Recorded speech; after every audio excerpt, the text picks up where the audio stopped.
Good morning, everyone. We're going to get started. I'm Shauna Levine, and I'm the project coordinator for the Wayland Council on Aging. Thank you for coming. This is the last of our 5-series housing workshops that we've been doing this spring. They've been very popular. We've had some wonderful presentations. On your chair, you'll see an evaluation survey. If you have a chance after the program, if you wouldn't mind filling that out, and it asks you to give comments for each of the different ones that you've attended, so we'd really appreciate that. Just a couple of housekeeping notes. I'd like to ask everybody if you would please silence your cell phones. We've had a few problems in the past with that, so if you could please do that, we'd appreciate it. Today, we're talking about alternative housing options, and we have 3 wonderful panelists here with us today. We have Mike Crisafulli from our Wayland Building Department. He's the commissioner, the building commissioner. Good morning. Anna Marie Pluhar, who is going to be talking to us about sharing housing, and I'll introduce her further before she speaks. And Victoria Thatcher, who is going to be talking about co-housing. And again, I'll introduce her before she speaks. But we're going to start with our building commissioner, Mike Crisafulli, and he's going to be talking about accessory dwelling units and a little bit about the zoning requirements in Wayland. So here is Mike. Morning. Thank you all for coming. I have a handout. Microphone. Oh, yep, okay. I just figured I could yell, but good morning. Thank you all for coming. I have a handout that kind of gives you like some basic guidelines that I'll go over. So I'll pass this to this gentleman. You can Everybody pass it on should back. have, Mike, everybody should have one. I did put them Oh, on the okay. chair. All right. So you probably already have one. If you don't have one, I don't then have grab one. Basically, the say zoning bylaws allow for an accessory dwelling unit, okay? And what that really means is an in-law suite, okay? Which has to be limited to a certain square footage and has to be approved by the ZBA. And also what has to happen is they have to look at it to make sure it fits on the plot plan as well. Make sure it also fits, say, your septic system requirements, things like that. So there's a lot of checks and balances that go along the way. Not only that, that particular approval, okay, has to go on your deed. And that person, which is your, say, loved one or, say, next of kin, whatever, that's gonna reside there, their name also goes on the deed. And the reason for that is because they wanna have like a control factor on the amount of housing and multifamily housings in single-family zoning. Meaning, okay, you want to control the number of cars. You want to control the amount of trash, water use, sewer use, and keep it down to a level where it's good for your neighbors and good for you, okay? Otherwise, what happens is that the bad part about doing all this work and, say, creating a in-law suite for somebody, it's a big expense, and also, you know, how long is it gonna last? Yeah, I hate to say this, but, you know, typically I find what happens is the in-law suite is built, it's lived in for about 2 years, and unfortunately the person passes away. So then what happens is, the bad part is that person that owns the house, they have a unit that they think they can use as a rental. Now, okay, don't get me wrong, that's a good thing because we need, you know, housing, okay? You know, that's affordable for different people. But the problem being is, if you rent it to somebody, you don't have permission to do that. It has to be a family member. So you'd have to go back to the ZBA for the next family member. They'd probably rubber stamp that and okay it as long as that person was related to you so they could reside there. You know, say a student or whatever. But the problem being is you don't want to rent it to somebody you don't know, and then you have a problem. If they get hurt, you have a fire, they could take your home. So that's the bad part about it, okay? That's why they make it a, say, in-law suite, and it is registered and put on your deed, and also filed with the registry of deeds for that reason. Also, you know, for, say, legal reasons, so to speak. That protects you, so to speak. Okay, but the steps, to go into those steps to get ready for that, what you want to do is you want to have a certified plot plan, so we can actually ascertain if there's room for this additional space, okay, if it fits the setbacks. And we have different zones, say this R1 has 20,000, 30,000, 40,000. Now, those setbacks are different for each one of those. Not much different, but different enough that you might not be able to fit the 800 square foot, say, in-law suite in that space. And the other thing you want to think about, like I said before, is the water and, say, your septic, okay? Your septic might not be rated for that, so then there's another expense that you have to think about. You might have to put in a larger septic system to accommodate the new space. So, and that's a Board of Health approval, and that may take a little bit longer than, than normal to do that. And then your zoning board of appeals, of course, they only meet once a month. So it's kind of a 30-day process. They might not approve it on the first time. It might be, because they also have to have your neighbors comment and all the abutters, okay? They're gonna decide, hey, do I like this? Do I want this next door to me? Who's gonna be living there? All those details will be in the meeting. So it's a lot to think about. Then after, say it's approved, okay, then you would come to the building department and I'd get a certified plot plan, approval from the Board of Health, and then also possibly conservation if there's wetlands involved. So there's a lot of components here to think about and a lot of expense.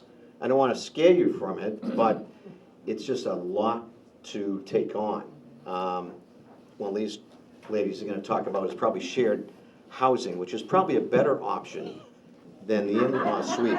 Not to segue to them right away, but the sharing is probably a better idea, less cost and less involved, so to speak. And then after the appeal period for ZBA, also there's a 20-day appeal period. So that gives anybody that didn't say like it in the meeting, one of your butters, they could come back and appeal it, and then it could go out for even longer. So I guess what I'm trying to say is it's a good idea. It doesn't fit for everybody, but you should really consider this handout as like a guideline of what your homework needs to be before you think about doing it. I mean, don't get me wrong, you probably all have a home that you could sell and then move to with your relatives, then build a nice in-law suite private place for yourself.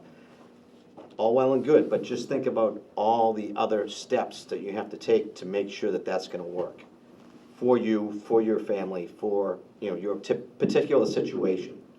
They're all in the bylaw and it is all in line. The accessory dwelling unit is supposed to be 35% of the combined gross floor area for the accessory unit.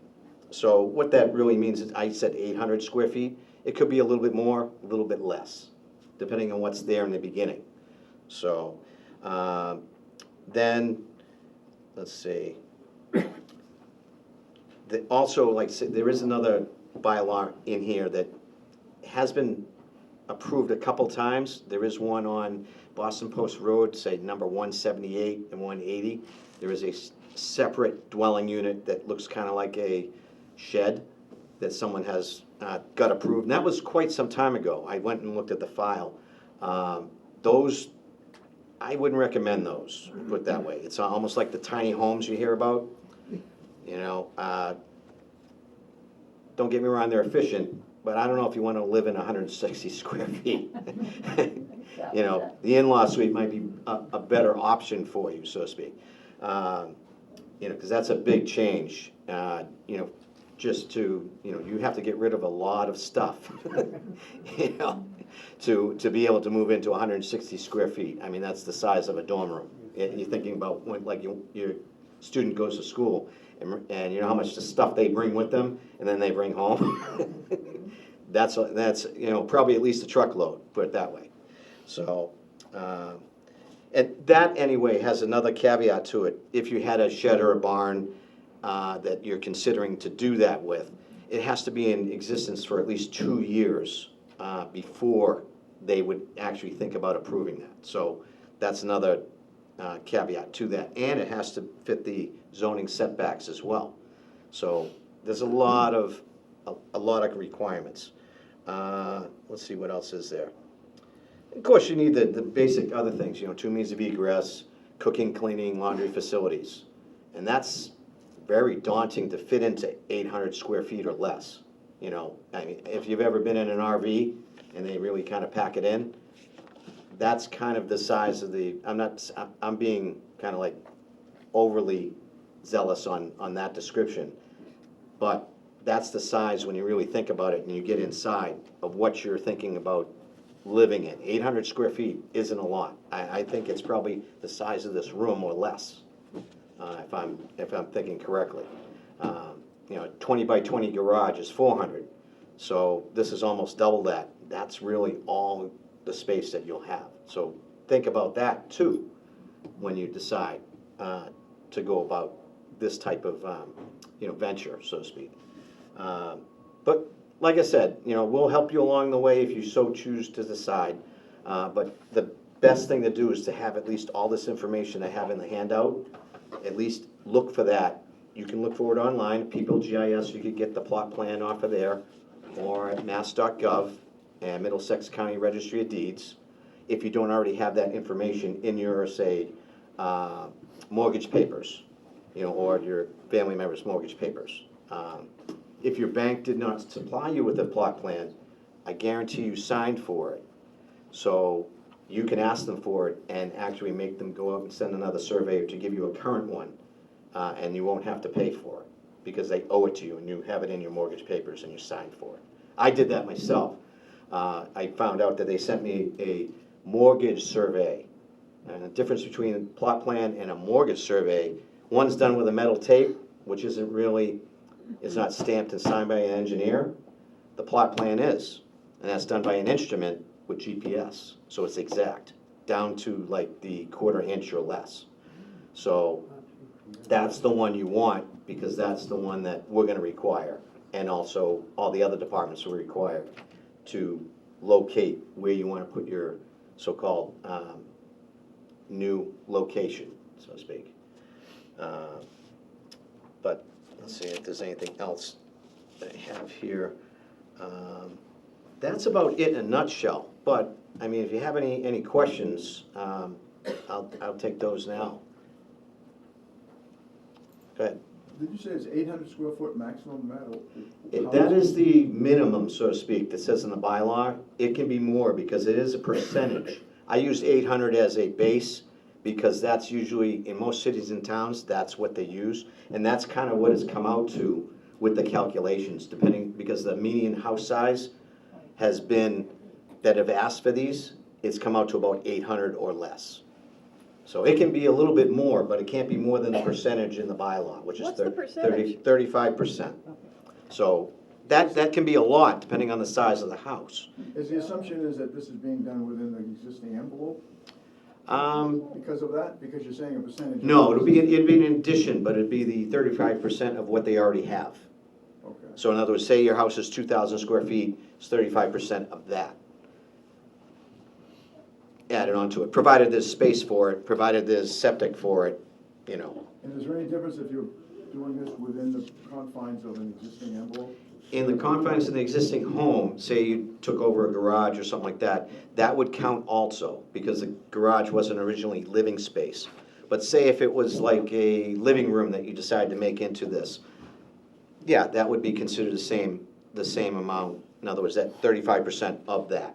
So the size and the criteria you just described would all apply equally? Yes. Above a garage, for example? something- Above a garage or in the garage or whatever space that is, say, vacant at that point that wasn't living space before. So it doesn't matter if you add on or doing within the envelope? Right, Okay. exactly. It's the same calculation and the same consideration that the ZBA would actually consider. And a full stove, is that a part of what's allowed? Yes, because the definition of a kitchen would have to have a sink, a stove, and a refrigerator. So you're not restricted to a hot plate or microwave? or- No, it'd be the full kitchen because it'd be an in-law suite.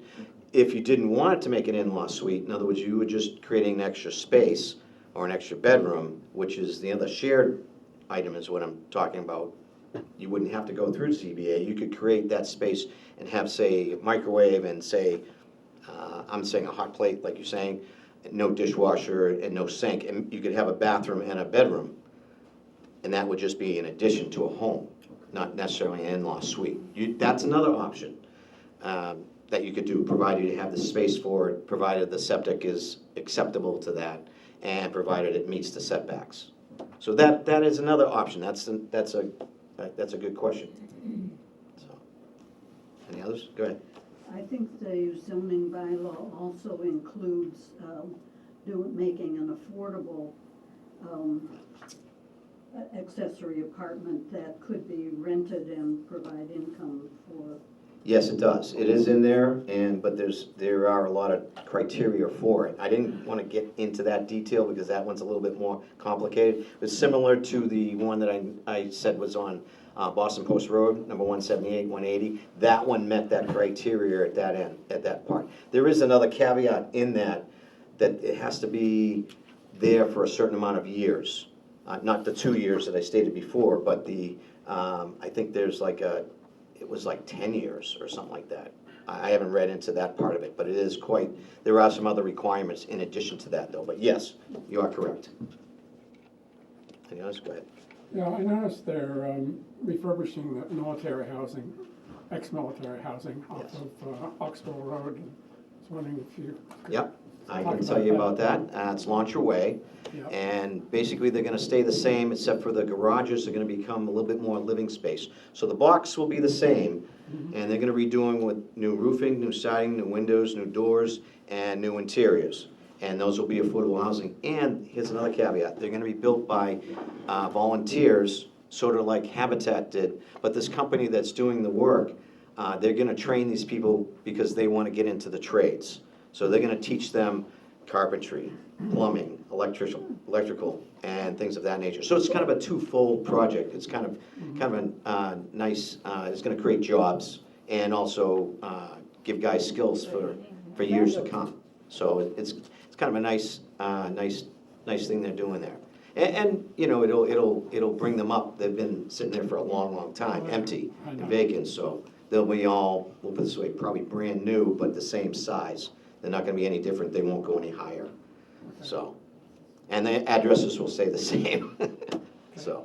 Great. I think we'll move on, but Okay. I just want to thank She's Mike. gonna cut me off, Yeah, no, as no, much as I no, want to no, I say. just want to say that we'll take questions at the end. We'll have all of our Sure. panelists finish speaking, and then we can take questions. But I'm sure Mike needs to get back to his office. So he's here, so if you have more questions for him, Yeah.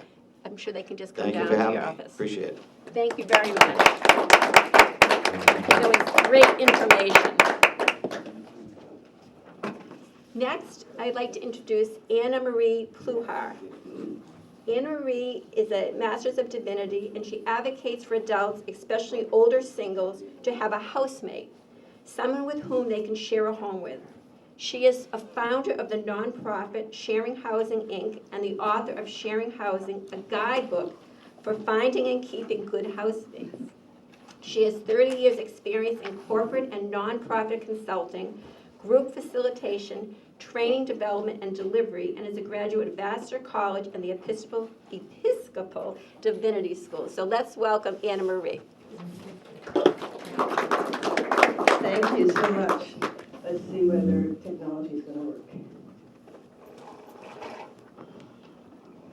Hello. Yes, it does. As I was sitting here, I was thinking lots of different things, but one of them is that it was 42 years ago that I did my first ever public sermon in Wayland. We went out, Theological Education Sunday, we were seminarians and all of that. Any of you there? Anyway, I am Anna Marie, and I am here to talk about home share. And of the 3 options, is this okay? Are we getting the, okay. Of the 3 options here for alternative housing, mine is the easiest, maybe, to do, and maybe the cheapest. We will see. Can you hold it just a little further out because it's popping? Yeah. Can you hear it? Can you hear it? No, that's No. good, I think. Can you hear it? No, no, yes, Uneven. hello, You have to kind of aim it for, without popping. That's the trick. that's good right there. How about that? That's good. Maybe I can keep my hand here. Everybody recognizes these four women, yes? Yeah. So as I do my talks, I have people say, I want a Golden Girls home. And I say, oh, great, I want you to have a Golden Girls home, but that was a sitcom with trained comedians and script writers. Very rare to have a Golden Girls home, but I do like the idea of people living together. Do you want to just put it on full screen or the Oh, it's not on slideshow? full screen. Just Why so isn't it that- on full screen? You just have to do start, play. There it is. There you go. Okay. I don't think so. How did I get involved in this? Well, I lived in shared housing for almost my entire adult life, starting out pre-college, during college, after college, and I stayed in a apartment in Porter Square, Somerville, Cambridge, for 8 years, while other people were moving out. And over time, I ended up moving down to Silver Spring, Maryland, and at one point, I bought that house. And I bought that house on purpose to have housemates, because I'm strange, I never wanted to live alone. I was very clear about that. It was while I was living in that house that I was having a conversation with a friend, and she said, she was complaining about her finances. And I said, well, you have an asset, use it. She said, what are you talking about? I said, rent a room in your house. I don't know how to do that. I said, well, I do. And she went, oh, yeah, you do actually. So will you coach me? And that sparked the idea of, oh, I have developed a process and nobody has ever written. How do you actually go from, I think I'd like to live with somebody else, to having somebody that you can live with that is comfortable and happy? That book came out in 2011, and I tried to figure out what to do with it for a while, and finally in 2017 said, okay, this really is a nonprofit. Didn't want to do that, but I have done it. And now we are a nonprofit, and this is our mission. We are hoping to create an environment, a culture where shared housing is accepted and people feel safe, happy, and at peace living with others, and organizations and governments support the idea of living in shared housing. That's part of why I'm here. But what's the problem? The problem is lots and lots of people are living alone, and it has grown over time. You can see this is 1960, 2020. Even more interesting is the problem that as we age, we are more likely to live alone. Or as I said recently in a newsletter, why is it that we assume that we continue to live in the house, that we raise the family after the husband has died, and we just continue to live in the house alone? That's become a standard. And I say it's time for a new adventure, a new way of living, because that one you can't have anymore. That one's gone. But something else can be true. In Massachusetts, more than 500,000 people over the age of 50 live alone. And as you can see, almost 30% over 65. It's quite amazing. So what am I suggesting?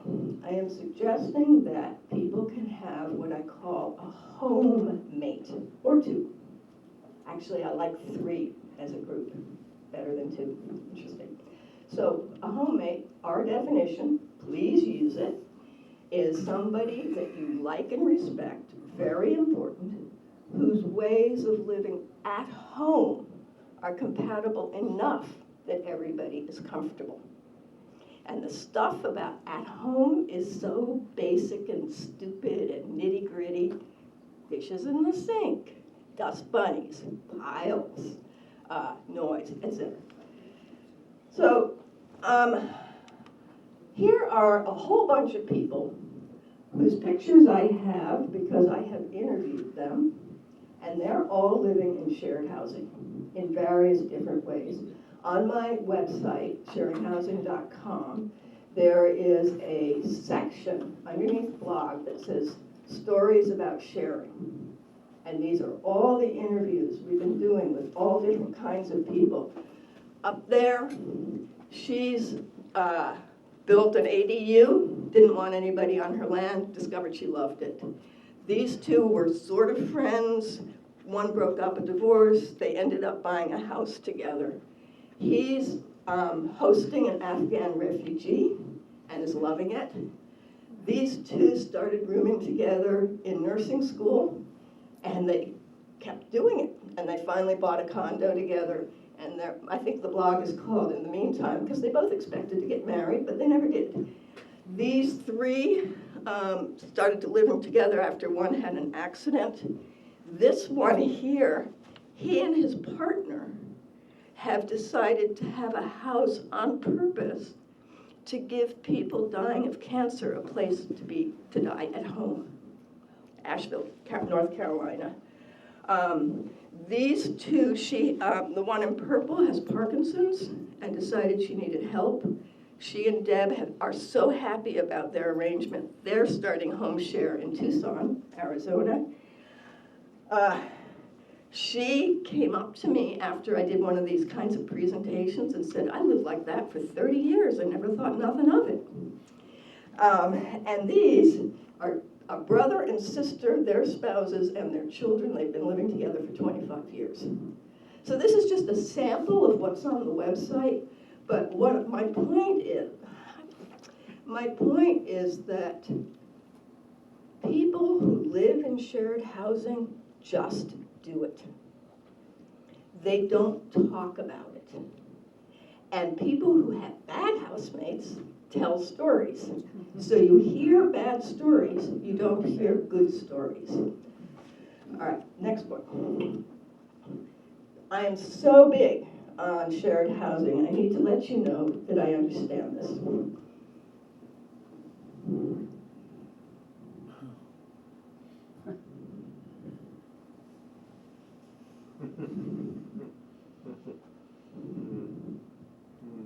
Okay? This is the full set for all of the presentations I've ever given. Nobody's ever added one to this list, all right? And aside from the I like living alone, which I'll pierce in a minute, all of these I have answers to. I'm not going to go there now, but I want you to know that I understand this, okay? Because here are the benefits. They are, and I'm going to talk about each one of these, so you see them there. We'll start with the money. This chart I worked on just last night. The blue bars show the average cost for a person supporting themselves per month. No mortgage, rent, mortgage. That's 2014 data. This is the data I could find for 2022, $4,000 a month. Here is the average Social Security payment, 2019, for men and for females. There are a lot of people in our country who are hurting bad. And that's part of why we have a homeless problem and an unhoused problem. But we also have people lying in bed at night in their fully paid houses, worrying about how they're going to pay their property taxes. And I heard a horrible story last week about somebody in her 80s who took out a reverse mortgage. The bank paid her property taxes, started charging her interest on her property taxes, and has foreclosed on her. Yeah.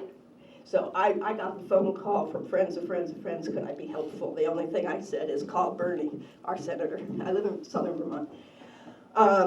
I found out she does have a lawyer advocate, so I hope something's gonna happen. But my point is, if she had had the idea that she could turn her house into an asset and share it, $500 a month, not very high rent, $6,000 a year, might have paid her property taxes. So this is a campaign. Everybody else understands the money part. Another benefit, help. Thing is, people who have spouses or live with families don't realize how much help they're getting from each other. Whether it's taking out the compost or getting mail or washing dishes, et cetera, the work of maintaining a home by yourself becomes more and more difficult as you get older. So there's the convenience factor of having somebody that you can share housing with, like, will you feed the cat if I go away for the weekend? Can you take me to the mechanic to pick up my car? I locked myself out. When are you coming home? Okay, convenience. All the way to the very critical, life-threatening falling down and not being found, right? So that is a mutual support. Help is really a key benefit for people living in shared housing. And then there's companionship, and I'm going to talk a little bit more at length about companionship, because this is probably why my heart's so deep in this.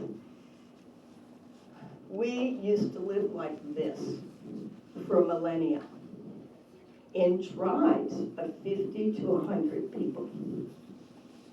And we are wired to be connected. Everybody now says this. When I started saying this 10 years ago, people were like, ha.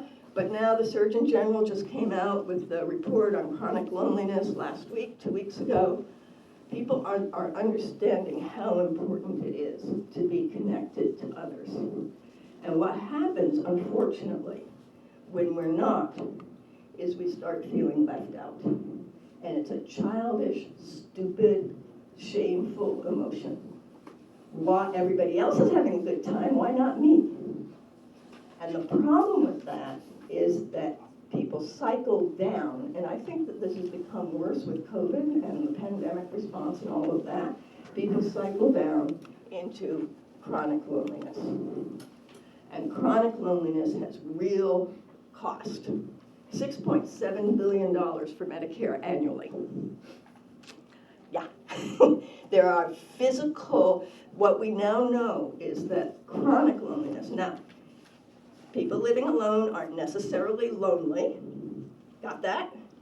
But if I look at every presentation I've ever gone to about why are people lonely, number one item, living alone.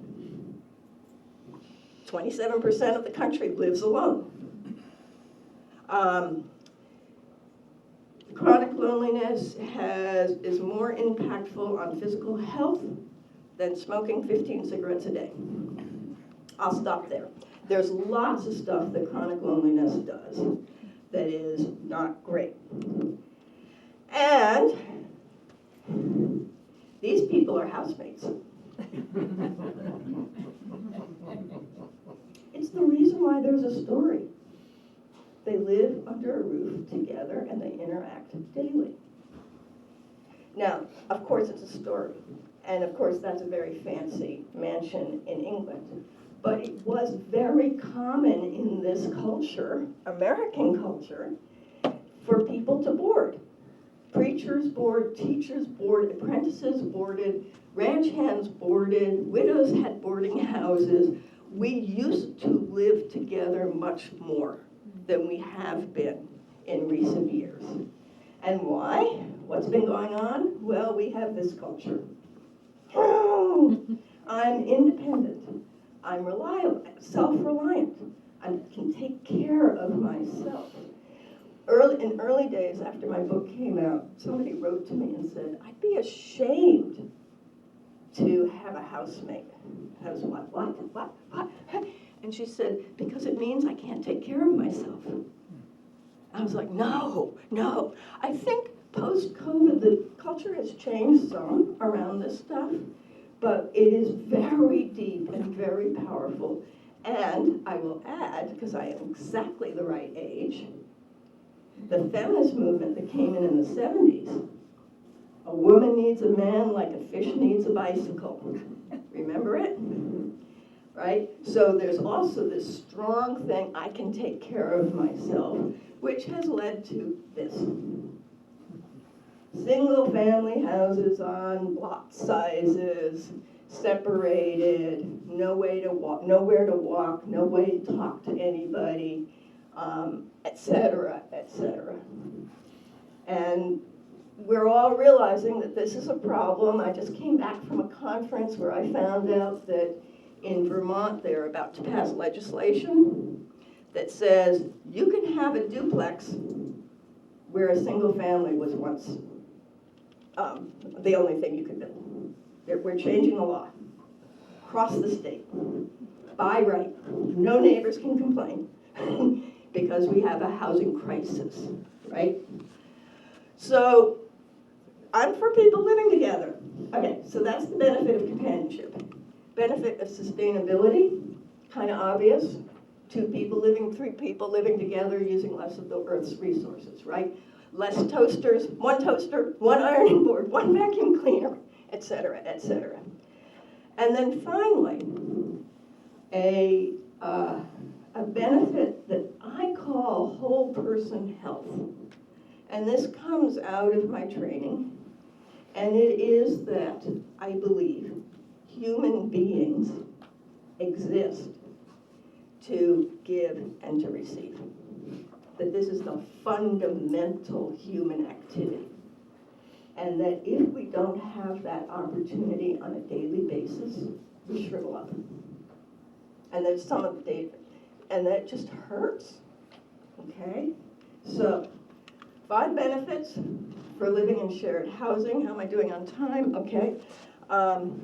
So for me, those are very powerful. I promise pitfalls. Here they are.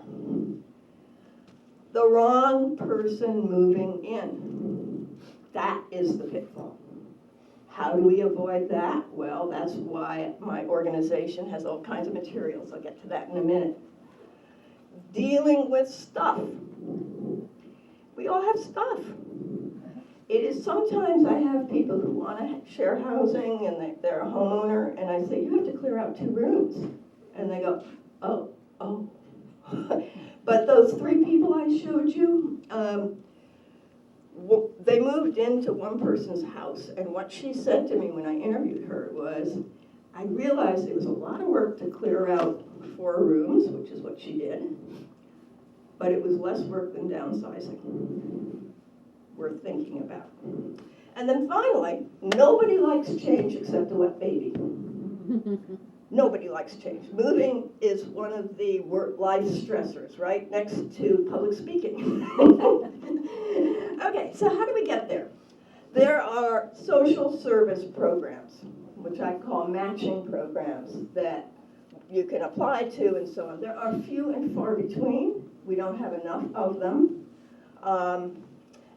But there's the National Shared Housing Resource Center has a list of all the programs that exist in the country. There's online matching, and that means that you can go online and find that there's Silver Nest is trying to be the Airbnb for this sort of thing. Nesterly, interestingly enough, comes out of Boston, and they are specifically about pairing up older homeowners with students. And they're a great organization. And then there's Our Answer, which is to empower and support people to find their own housemates. Why? Because we believe that adults have agency.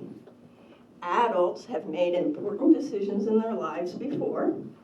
Who to marry, where to live, what house to buy, whether to stay married, et cetera, and would want to make decision about who they're going to live with themselves.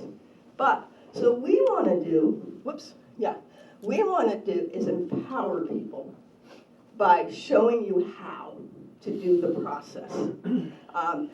For people who are high in vulnerability and low in independence, absolutely, we should have matching programs because people want their hands held. There are an awful lot of people who've always done it by themselves. They just do it themselves and they're like, what's the big deal, right? But in the middle here, we want to teach people how to do it. And here's what we got. We've got books, my book, workbook, interviewing guide. I've got samples for you to look at. I'm not allowed to sell them here for good reason. We've got 2 online courses. 5 Key Benefits is free. Sharing Housing 101 is the process that you would use that's also in the book. We just decided to put it online as well. I do 2 monthly Q&As.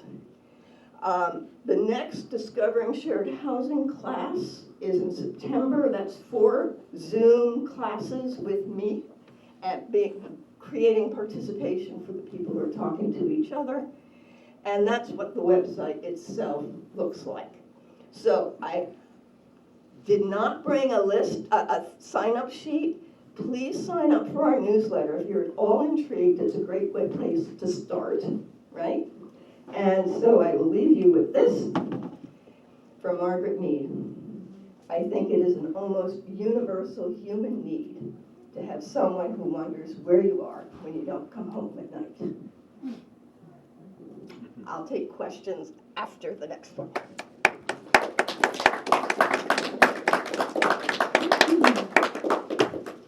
Thank you so much, Anna Marie. That was so interesting. And just to mention, we do have a few of her brochures over on the resource table if you want to pick one up on your way out.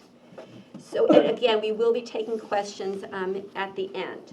So our next presenter is Victoria Thatcher.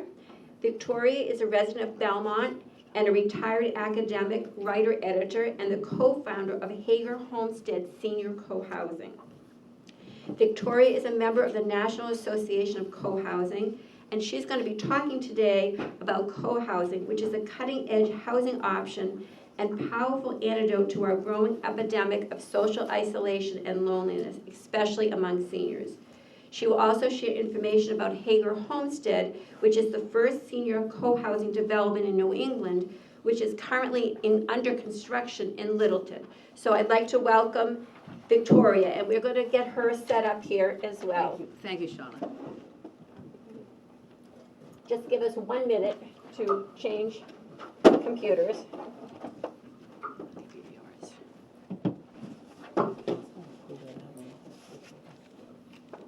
You want to be behind or? Okay, that's fine. The only thing is this has a very short cord, so just be careful with that.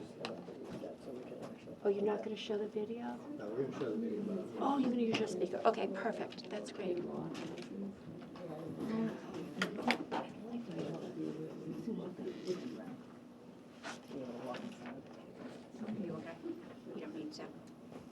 We're just going to set up our technology here. You can talk among yourselves. I'll take questions.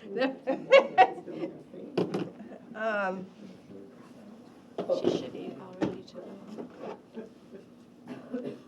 You ready? I need to be able to see that. So the first thing we're going to do is to show a video. It's a short 6-minute video. It's about New Ground Senior Co-Housing in North London. It's exclusively for older women, and it was completed about maybe 5-6 years ago. It took 20 years to get it built, and it's quite a story. And just make sure you use your mic when you. Right, I'm not going to be talking. You're going to be watching a video.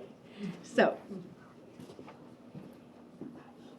and you can do the lights for us, Shauna? Yeah.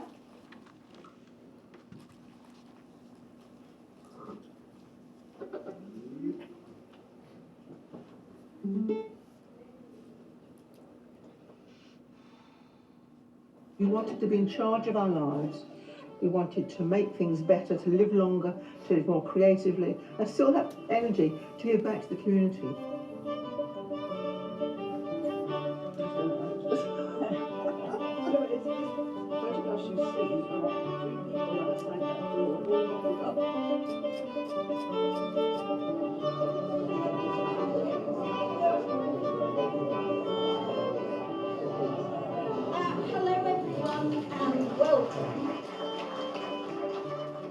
We've got 26 women who know each other, share core values, do things together, and look out for each other.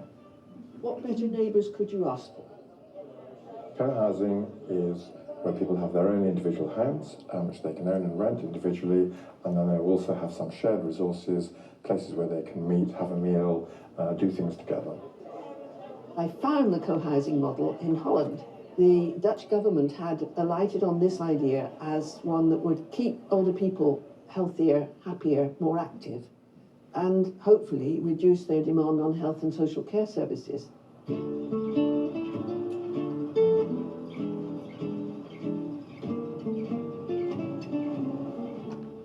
Inevitably, as you get old, you feel less safe in the world. And I think here you feel safe. When I was left on my own, I didn't want to go and live in a residential home of any kind, or a retirement village sounds awful to me. And I didn't want to stay on my own entirely, and I didn't really want to impose on my children.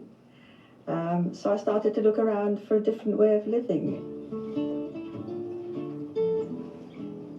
I've never had any outside space before, so I'm learning with these plants. It's just lovely having this outside space. Okay, so this is my lounge, and the thing I love most about this room is the high ceiling, because it just gives me this sense of space and lights, which actually, you get up in the morning and it immediately makes you feel good. When you rent from a council, you feel you haven't got any input into your life. Hello! You just pay your rent and that is it. Whereas here, I pay my rent to the housing association, but I'm involved in every decision that goes on here. I gradually learned about co-housing and the fact that we are managing ourselves. Everything has to be spoken about. We clean together, we garden together. And in these days of isolation and loneliness, it's a wonderful thing to be able to belong to a group like this. We cook once a week. We've had 29, 30 odd come because people bring friends or relatives. We arrived yesterday, and as you can tell, now I'm at work. Yes. I didn't go looking for co-housing, but it just seemed an ideal situation. That people would be looking out for each other. Oh, that's fun. What's the next exercise? Left hand. Oh, that's your breath. Oh, no. Right, so this No, is one minute left hand. What are we drawing? I think it'll keep us younger longer. We're going to last longer. I hope. I expect. Hello. You remembered your sonnies. How you doing, Mum? I think it's fantastic that she's come to a nice little community. That's the main thing about it. And they all look out for each other, they'll do things together.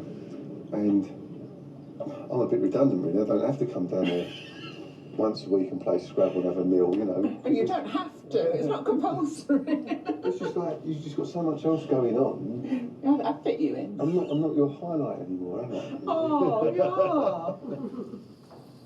We're already spending billions on the health service and on social care. If you can reduce demand through housing older people in communal supportive situations like New Ground co-housing, you can make huge savings.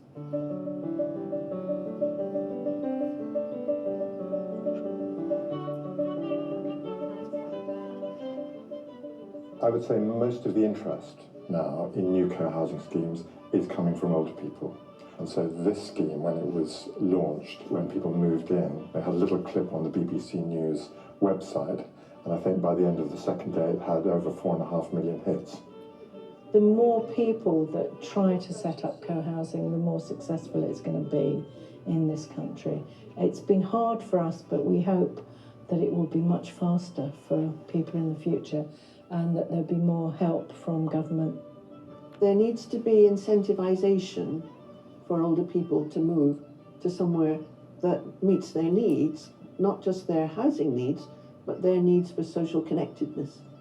Being able to effect things, to decide things, and not have everything done to you and for you is, I think, what the new old are demanding. I feel 100% better than I did before I moved in here. My quality of life, how I feel, how I engage with people. I want to tell everybody about co-housing. I think this is the way to feel independent and strong, as long as you can be strong and independent. I think this is the way to do it.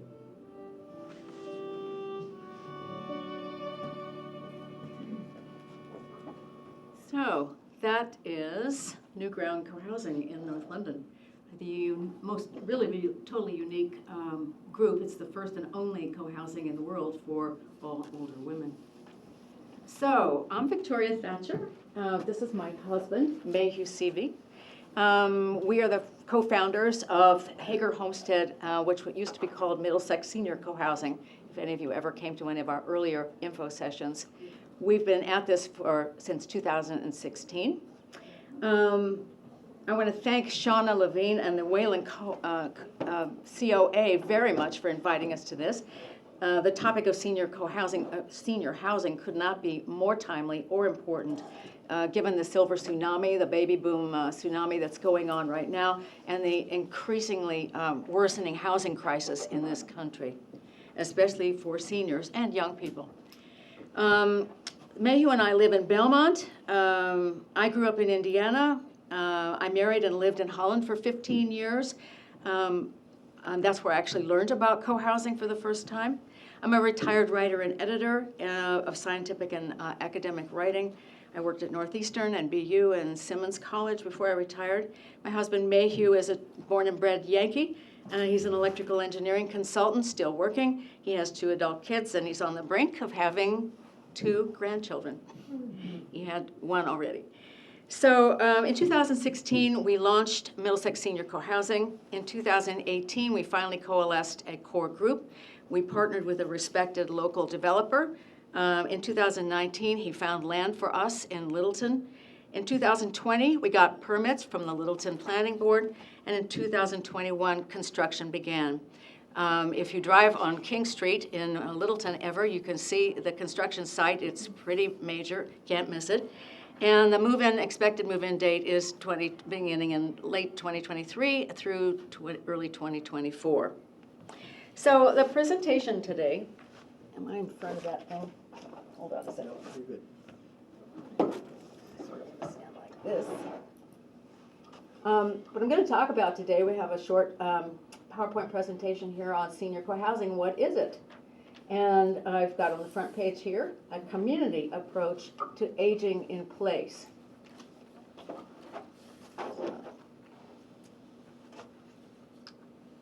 And you're going to have to show me how to make this work. There we go.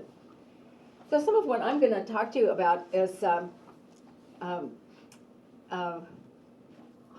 Marie has already pointed out some common themes. Co-housing, it's a very old idea, in fact. Co-housing creates a natural community just like the villages where people have lived for hundreds of years. So this isn't, there we go. It's a modern traditional village. This is Nevada City, co-housing in Nevada City, California, clustered around a central walkway. Lots of interaction possibilities. We're happiest and we're healthiest when we're together. These are 4 women from our community. Social isolation is considered the #1 health threat in the developed world. Our Surgeon General has just come out with another report about this. There was one several years ago. As we age, our social connections decrease. The longer we live, the more at risk we are. According to gerontologist Janice Blanchard, author of Aging in Community, millions of older Americans struggle physically, financially, and emotionally to stay in homes and communities that are not designed to accommodate their changing needs.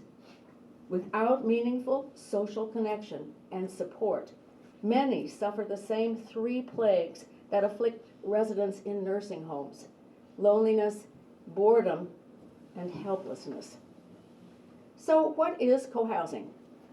It's an intentional neighborhood of private homes clustered around shared open space, including courtyards and gardens often.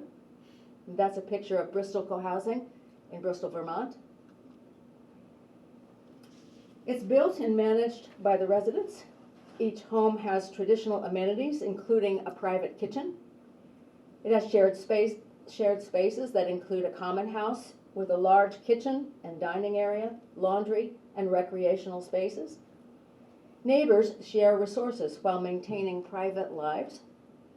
The legal structure is typically an HOA, Homeowners Association. Community activities include regularly scheduled shared meals, meetings, and work parties. And it's easy for neighbors to gather for parties, games, movies, or just a walk. Co-housing started in Denmark and Holland in the late 1960s. Western Europe has hundreds of co-housing communities, especially in Scandinavia, Denmark, Holland, and Germany. Between 2 to 5% of Danes live in co-housing. In the United States, that would equal 6.5 to 16 million people. It was brought to the United States in the 1980s by the young architect couple, Charles Durrett and his wife, Katie McCammon, who went to Copenhagen to study architecture, learned about co-housing, which was getting off the ground then, intergenerational co-housing, and came back and said, we need to make this happen here. And they coined the term co-housing in English.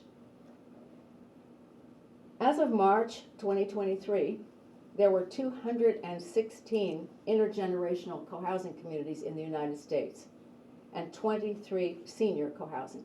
When we started in 2016, there were 14 senior co-housing communities. So it's really, really grown a lot. I wish it had grown a lot faster. The 6 features that define co-housing are participatory process, deliberate neighborhood design, extensive common facilities, complete resident management, separate income sources, there's no income sharing, and a non-hierarchical structure, a structure that is pretty horizontal. Co-housing comes in many flavors. I'm going to show you some pictures. This is Island Co-housing on Martha's Vineyard. How many of you have been to Martha's Vineyard? How many of you knew there was a co-housing community there? It's been there for about 20 years. Very beautiful, rural, set in a woodland.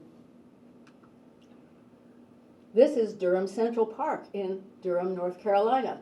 Quite a different flavor of co-housing. And yes, it does snow in Durham. This is Cambridge Co-housing in North Cambridge. This is another co-housing community in North Cambridge. This is Cornerstone Village. Both of them about the oldest co-housing on the East Coast, 25 years ago, almost 30 years old, not far from each other. This is Jamaica Plain Co-housing, townhouses and apartments facing a big inner courtyard area. This is Oak Creek Community in Stillwater, Oklahoma, where the university is. This was our model when we started, what we were aiming to achieve. We didn't get the 5 or 6 acres we needed to do it exactly like this, porches, duplexes, triplexes, and lots of gardens, but we got some of it. This is Nevada City Co-housing in California. And there's Bristol, Vermont. This is their plot plan. So co-housing is a unique form of housing design. It's both designed for community and sustainability. So that poster that you see there, which you probably can't read, shows all sorts of sustainable elements that are built into the design. So water management, power and energy sources, solar power, all kinds of practices that you put into place, like composting, sharing resources and the like, super insulation, lots of things that go into all co-housing communities that are designed from the ground up. And the benefits of co-housing are many. Security. You can relax knowing that your neighbors are watching over the neighborhood and will be there for you in your time of need. By the way, all the photos that you see in this presentation are communities, co-housing communities. Social opportunities and new friends. You can have wonderful and meaningful interactions with your neighbors just by sitting on the porch or walking to your car. Collaboration with people who share similar interests. Music, hiking, bicycling, gardening, cooking, quilting, making beer, you name it. A sense of togetherness and belonging. That's Cornerstone Village on the left, and that's Silver Sage Senior Co-housing in Boulder. Community meals and cooking together are probably the #1 benefit that people list as why they love co-housing. The conversations at community meals are a key ingredient in building community. And here's some pictures of some co-housing kitchens and people cooking together.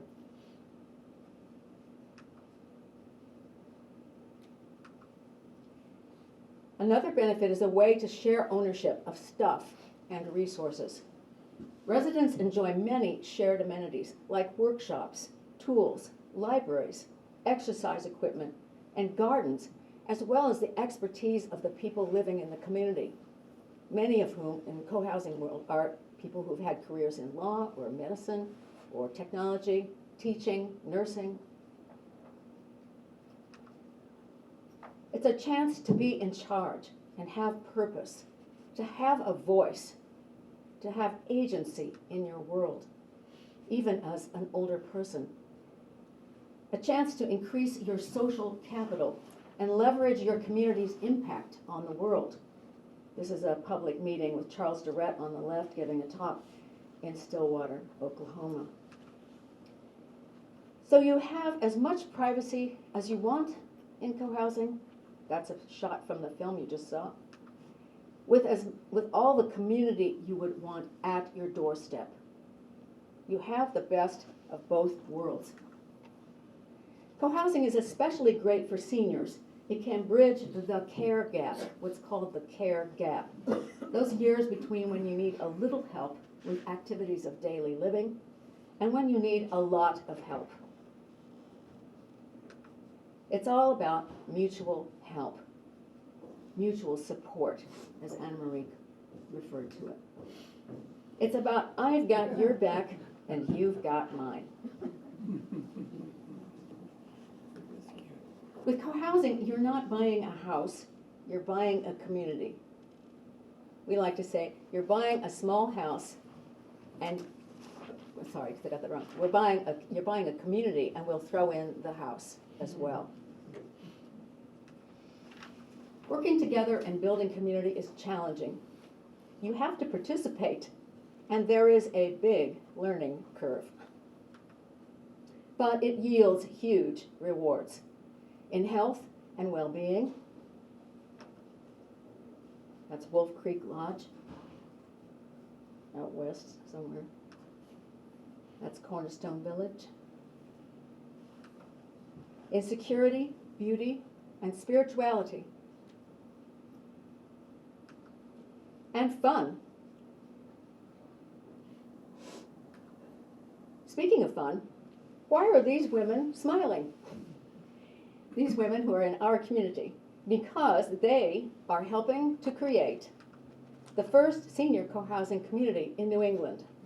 And that's a picture that was taken about a year ago in Wayland at one of our members' houses here in Wayland. On Oxbow Road. On Oxbow Road.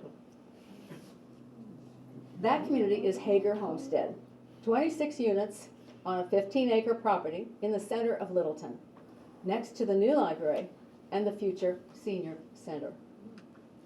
It's now in construction on King Street, 336 King Street. And that picture was taken by my husband, who has picked up the drone as a hobby and is now doing drone videos of our construction. If you would like to find out more about us, visit hagerhomestead.org. You don't have to write this down because I've got flyers on some of the seats, but then I ran out. So if there's an unoccupied chair, you can pick up a flyer off of it. hagerhomestead.org. You can call Barbara, who lives here in Wayland, as a matter of fact, at that number. You can email us at hagerhomestead@gmail.com. All this information is on our website, by the way, as well as pictures. And you can come to our next info session on June 4th. That's a Zoom session. We've been doing all of that by Zoom since lockdown. And let's connect. Thank you very much.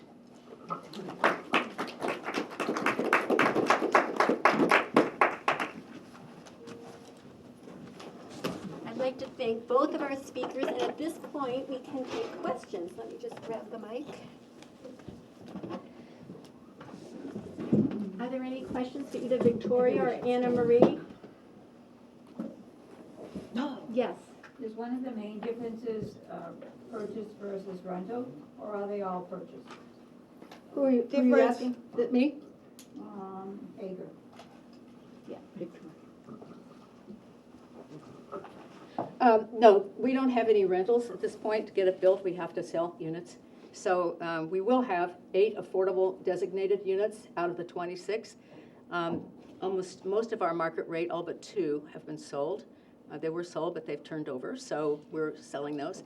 And sometime in the beginning of 2024, we'll be marketing the 8 affordables. It's pretty extraordinary that a third of our units will be designated affordable at different levels, but I don't have any information about that. And we do have a rental policy, so once people buy in, they will be able to rent, and we've developed a rental policy for that, for people who want to sublet. The film that you saw, let me just explain, is from England, and they have government-supported senior housing that we don't. That's the issue. We don't have that.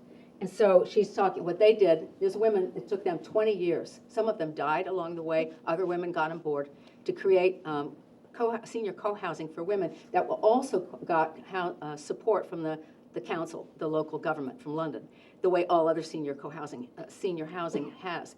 The sticking point was that they didn't want to support a self-run, self-managed community. They didn't like that. So it took a long, long time for them to get built, but now they're built, so. Other questions? I'm seeing some hands back Yep. there. Gloria? For the Hager Homestead, I guess a two-part question. Are there shared expenses on an ongoing basis that need to get covered somehow, and how do they get covered? Like what? Well, it sounds like it's a series of homes, but there's common space somewhere. Yes. Which has to be maintained. So we have HOA fees that cover a lot of things. Do you have information? Yeah, it's structured as a condominium, so there'll be a homeowners association, and there will be fees, monthly HOA fees that cover maintenance of common spaces and other things, the same as you would have in an ordinary condominium. Joanne? Is the age difference as I thought it was? There were elderly and they were young. That's number one. And what's the difference between a condo and these? Is it that the units are separate? This is a condominium association, and it's a plus 55 community, legally structured. So that's a definition in the state of Massachusetts. Plus 55, anyone over 55. There's a percentage of people who have to be over 55, but not everybody. Okay, so when you lease out after, is there a time frame before you can lease out? Lease your apartment, and go to Florida for the rest of the year? I don't know, because I'm not familiar with our condo docs. We're just now creating our condo docs, so I'm not really familiar with what's being decided. We're patterning our community on other communities. A lot to learn from other communities who've done this before. So the main difference is that it's not a one structure units, it's units structured separately. Yes, it's just like a condominium association with we have 3 different types of units, single, bedrooms and 2 bedrooms, 3 bedrooms, 1 bedroom, that sort of thing. I'm gonna jump in and say, a lot of people think that what I'm doing is co-housing. They'll say, oh, you're doing co-housing, and I will say, no. Co-housing is independent homes with shared common property. And I'm talking about people living under a roof together. Those are the differences. I have a question for you. Yeah. As a homeowner. Yeah. Okay, when you invite someone to your house, how do you put a price on that? Oh, I have a whole chapter on that. You do a combination of things. You think about what your costs are over a year, because sometimes I've heard of people forgetting that heat needs to be included. You look at what the market, and then you don't get greedy, because you want a good relationship with whoever is living with you. You could be somebody who likes to live in a cold house and they want to live in a warm house. Do you remember my definition as compatible enough? That is part of the selection process. That's hard to find. You need to talk about nitty-gritty stuff, and it's all in the book or in my courses or something like that, because there's things, I can't possibly tell you all the different things right now, but you have to screen them. Are there other questions? Are we past 11:30, right? So I just want to thank everyone for coming, and if you've come to more than one of our series, please thank you for coming to all of those. And if you would please take a couple of minutes, everybody has on their chair an evaluation form, and if you wouldn't mind just filling that out, name is optional, and just, you can give it to Lillian or myself. So once again, thank you so much to both Victoria and Anna Marie. This was a very fascinating presentation. Thanks to Mike as well, and thank you all for coming.